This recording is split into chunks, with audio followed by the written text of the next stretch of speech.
phone छोड्नु बोले झाया हजुर 6 बजे सुते सुइना पो झायाले बसे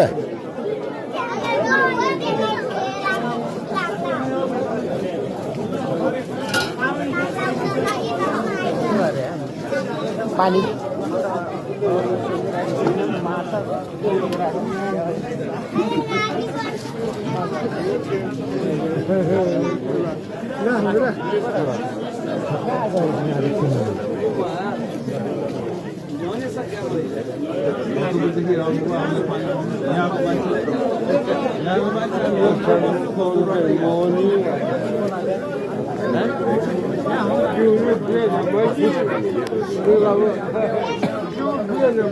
तपाईँ यहाँको बासिन्दा होइन अब पानी